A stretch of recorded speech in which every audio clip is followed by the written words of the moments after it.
ইসরায়েলের সঙ্গে ১২ দিনের যুদ্ধ ইরানের জন্য ছিল এক অগ্নিপরীক্ষা। গত কয়েক বছরে ইরান যে সামরিক শক্তি গড়ে তুলেছিল তা পরীক্ষার এক মঞ্চ ছিল এই যুদ্ধ।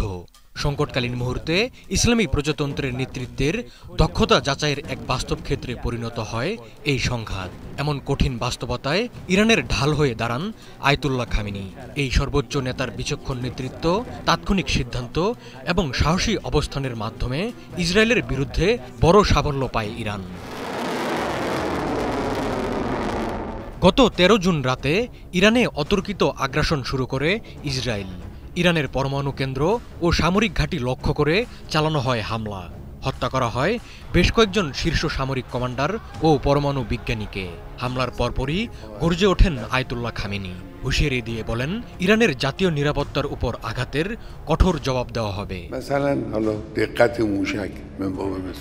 যুদ্ধের শুরুতেই ইরানের শীর্ষ কমান্ডাররা শহীদ হলে সামরিক বাহিনীর চেইন অব কমান্ড ভেঙে পড়ার মতো পরিস্থিতি তৈরি হয়।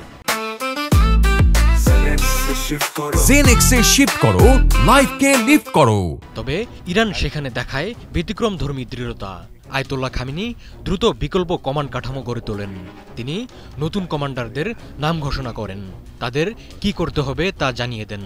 ফলে ইরানি বাহিনী খুব দ্রুত নিজেকে গুছিয়ে নিতে সক্ষম হয়।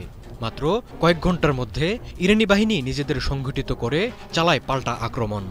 ইরানি মিসাইলের নিশানায় পরিণত হয় তেল আবিবের অস্ত্রাগার, সামরিক ঘাঁটি এবং বিমান প্রতিরক্ষা ব্যবস্থা। মূলত দুটি কারণে ইরানি বাহিনী দ্রুত কার্যকর পাল্টা জবাব দিতে সক্ষম হয়। ইরানের পূর্ববর্তী সামরিক মহড়ায় বিকল্প কমান্ড সেন্টারের প্রশিক্ষণ ছিল, আর খামেনি নিজেই সরাসরি সেনাবাহিনীর সর্বাধিনায়ক হিসেবে কমান্ড দেওয়া শুরু করেন, যাতে সময় নষ্ট না হয়। আধুনিক যুদ্ধে দ্রুত সিদ্ধান্ত গ্রহণ ও বাস্তবায়নের ক্ষেত্রে বিকেন্দ্রীকরণ বেশ গুরুত্বপূর্ণ। ইরানের সর্বোচ্চ নেতা এমন সফল ব্যবস্থা সৃষ্টি করতে সক্ষম হন, ফলে দ্রুত কার্যকর প্রতিরোধ গড়ে তোলে ইরান। সাধারণত যুদ্ধকালীন সময়ে শীর্ষ নেতারা সরাসরি কথা বলা থেকে বিরত থাকেন, কিন্তু খামেনি ছিলেন ব্যতিক্রম। তিনি পুরো সংকটকালে সরাসরি জনগণের উদ্দেশ্যে ভাষণ দেন, যার প্রতিটি ছিল কৌশলগতভাবে সময়োপযোগী ও দৃঢ় অবস্থানের প্রতিচ্ছবি। তার এই কৌশল জনমনে আস্থা ফিরিয়ে আনে এবং মনস্তাত্ত্বিক লড়াইয়ে ইরানকে এগিয়ে রাখে। খামেনির বক্তব্যে উজ্জীবিত হয়ে যুদ্ধে ঝাঁপিয়ে পড়ে ইরানি সেনারা।